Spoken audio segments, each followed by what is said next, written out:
हंडिया polytechnic college में पिछड़ा वैश्य महासम्मेलन का किया गया आयोजन।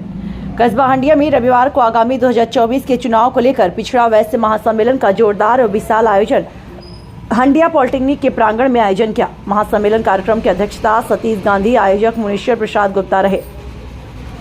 कार्यक्रम के मुख्य अतिथि सांसद प्रतापगढ़ संगम लाल गुप्ता रहे। मुख्य अतिथि ने कार्यक्रम को संबोधित करते हुए कहा, यह जो जन सैलाब देखने को मिल रहा है, यह मुनीश्वर प्रसाद गुप्ता की संघर्ष का दिन है। इस जन सैलाब से लगता है कि समाज अब जान चुकी है। उन्होंने कहा, भारतीय जनता पार्टी की सरकार जो कहती है वह करके दिखाती है। प्रधानमंत्री और मुख्यमंत्री के नेतृत्व में देश और प्रदेश में विकास की गंगा बह रही है। आज देश और प्रदेश में देखा जाए तो गुंडा राज खत्म हो गया। 78 लोकसभा क्षेत्र भदोही से लोकसभा चुनाव में टिकट के दावेदार मुनीश्वर प्रसाद गुप्ता सदस्य जिला पंचायत ने सर्वप्रथम सांसद संगम लाल गुप्ता का फूल मालाओं से जोरदार स्वागत किया। अपने संबोधन में कहा, आज ये जन सैलाब देखकर हमें बेहद खुशी हो रही है।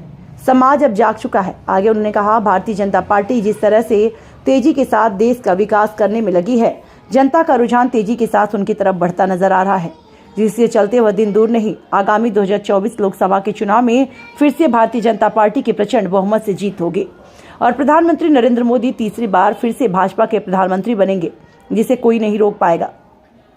आगे उन्होंने कहा कि पिछड़ा वैश्य महासम्मेलन जो रखा गया था, जैसे तमाम पार्टियों के तमाम दल बने हुए हैं, उसमें हमारे वैश्य समाज के लोग साथ बने हुए, लेकिन भारतीय जनता पार्टी की एक ऐसी सरकार जहां पिछड़े हुए समाज को भी एक बराबर सम्मान देने का काम भाजपा की सरकार कर रही है। महासम्मेलन के दौरान मेधावी छात्र छात्राओं को सम्मानित किया। पवन कुमार पाल की रिपोर्ट। तैयारी तो 2024 की हो रहा है। इस बार 2024 में भारतीय जनता पार्टी पूरे देश में 400 सीट जीतने वाली है। रही बात वैश्य समाज की, तो वैश्य समाज, हर समाज का व्यक्ति चाहता है कि हमारे समाज से प्रतिनिधि हो, तो वैश्य समाज भी चाहता है कि हमारे समाज से ज़्यादा प्रतिनिधि हो। तो उसमें हक और अधिकार की लड़ाई तो हर समाज करता है, तो वैश्य समाज भी अब जागा है, तो वैश्य समाज भी कर रहा है अपने हक और अधिकार की लड़ाई। क्या 2024 लोकसभा भदोही से चुनाव लड़ सकते हैं आप? देखिए, ये तो फैसला शीर्ष नेतृत्व करता है भारतीय जनता पार्टी, और भारतीय जनता पार्टी में कार्यकर्ताओं को टिकट मांगने के लिए पूरी आज़ादी है।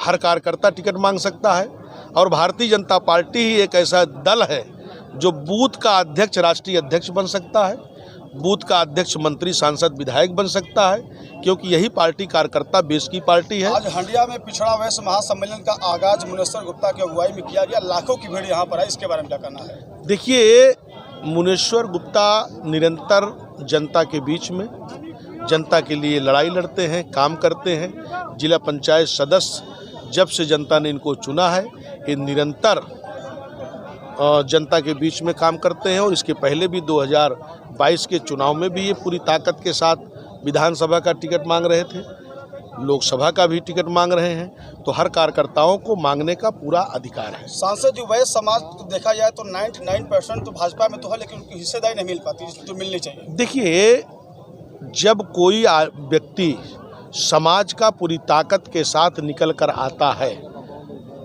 और पूरी संघर्ष करता है, क्योंकि भारतीय जनता पार्टी उसी व्यक्ति को चुनाव लड़ाती है जिसका कई पैटर्न पे सर्वे होते हैं, कई सारे तत्वों को खंगाला जाता है, उसके बाद नेतृत्व उस पर निर्णय लेती है। तो भारतीय जनता पार्टी में वैश्य समाज 90 नहीं 100% वैश्य समाज भारतीय जनता पार्टी का मूल वोटर है। हंडिया पॉलिटेक्निक में जो लाखों की भीड़ उमड़ी है, इससे क्या लगता है कि भदोही से कोई वैश्य समाज का नेता मुनीश्वर जैसे लोग यहाँ के प्रतिनिधित्व कर सकते हैं? देखिए, हर व्यक्ति को मांगने का अधिकार है, तो पार्टी का शीर्ष नेतृत्व ही डिसाइड करता है टिकट के बारे में। और जिस तरीके से यहाँ पर जनसैलाब उमड़ा हुआ, मुनीश्वर गुप्ता के प्रति आशीर्वाद और अपना स्नेह देने के लिए, एक ताकत देने के लिए यहाँ की जनता ने मुनीश्वर के प्रति अपना स्नेह दिया है। उसके लिए इस क्षेत्र की जनता का मैं बहुत शुक्रगुजार और धन्यवाद करता हूँ। इतनी बड़ी संख्या में एक कोई बड़ा नेता आ जाए तो उसके लिए इतनी संख्या में लोग इकट्ठे नहीं हो पाते हैं, और एक साधारण सा कार्यकर्ता भारतीय जनता पार्टी का, उसके आह्वान पर इतने लोग यहाँ इकट्ठा हुए हैं। इसका मतलब यही होता है कि व्यक्ति जब काम करता है तो उसकी लोकप्रियता भी बढ़ती है। आप पिछड़ा मोर्चा के राष्ट्रीय महासचिव हैं, और ये पिछड़ा वैश्य का महासम्मेलन था, तो आप क्या इस आवाज़ को आगे तक? देखिए, इस आवाज़ को जब इतनी बड़ी संख्या में लोग इकट्ठे होते हैं तो सरकार की कई सारी एजेंसियां लगी होती हैं और कई सारी एजेंसियां भी सरकार तक इस खबर को पहुंचाने का काम करती हैं। हम भारतीय जनता पार्टी के ओबीसी मोर्चे के राष्ट्रीय महामंत्री हैं और महामंत्री के नाते भी हम इस बात को भी ऊपर पहुंचाने का काम करेंगे। आगामी जनवरी में भव्य राम मंदिर में स्थापना की जा रही है। भारतीय जनता पार्टी लगातार लोगों से आह्वान कर रही है, चाहे वो शीर्ष नेतृत्व की बात की जाए या स्थानीय स्तर पे, तो आप क्या कहना? देखिए, प्रभु श्री राम हम सबके आराध्य हैं और 500 सालों का इंतजार वो खत्म हो गया है। पूरे देश और दुनिया में एक उत्साह भरा है, उत्साह से लोग झूम रहे हैं और 22 जनवरी को प्रभु श्री राम अपने मंदिर में विराजने वाले हैं और दुनिया के सबसे लोकप्रिय नेता और पूरे दुनिया से बड़े बड़े साधु संत महात्मा वहां आने वाले हैं। और इससे बड़ा सौभाग्य हम लोगों का क्या हो सकता है कि जो 500 साल से रुका हुआ और आज उस सपना साकार होते दिख रहा है। ऐसा लग रहा है कि त्रेता और द्वापर का जो नज़ारा है इस कलयुग में देखने को मिलेगा। ये सबसे बड़े सौभाग्यशाली होंगे इस भारत के लोग। लेकिन दो चीज़ें हैं, रामलला हम आएंगे, मंदिर वही बनाएंगे, एक नारा चल रहा था भाजपा का और वो नारा जो है काफ़ी फेमस था, लेकिन वो दोनों आएंगे कि नहीं आएंगे? देखिए भाई, रामलला हम आएंगे, मंदिर वहीं बनाएंगे और विपक्ष के लोग कहते थे कि भारतीय जनता पार्टी के लोग मंदिर तो बताएंगे, तारीख नहीं बताएंगे, मंदिर तो बनाएंगे, तारीख नहीं बताएंगे। तो हमने तारीख भी बताया, मंदिर निर्माण, मंदिर का भूमि पूजन भी हुआ और मंदिर का भव्य प्राण प्रतिष्ठा होने जा रहा है जिसका डेट भी निश्चित हो गया है। तो ये विपक्ष लोगों को मैं तारीख भी बता रहा हूँ। और आज जितने भी विपक्ष के लोग हैं उनकी शुरुआत तो अयोध्या से हो रही है। पहले तो मानते ही नहीं थे कि राम है, राम तो काल्पनिक है, मगर आज उनको कोई कार्य करना होता है तो उनको अयोध्या से शुरू होता है। उनको आज राम भी याद आते हैं, उनको आज जनेऊ भी याद आता है कि जनेऊ भी धारण किया जाता है।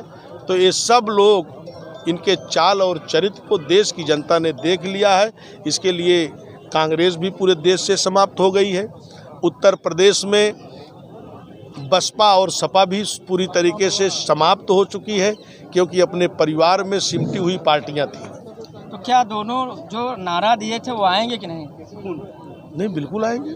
उनको तो जो चंपत राय हैं उनको निमंत्रण देने गए, न आने के लिए निमंत्रण दिया गया कि आप रिक्वेस्ट किया गया कि आप नया उम्र का लिहाज दिया गया।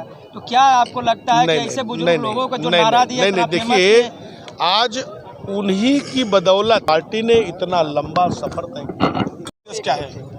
देखिए, ये पिछड़ा वैश्य सम्मेलन का जो कार्यक्रम आज रखा गया, जो लाखों की संख्या में लोग आए हैं, पहली बात तो मैं उनको चरण वंदन करता हूँ, प्रणाम करता हूँ, जिन्होंने मेरे छोटे से कार्यकर्ता के ऊपर इतना बड़ा विश्वास किया।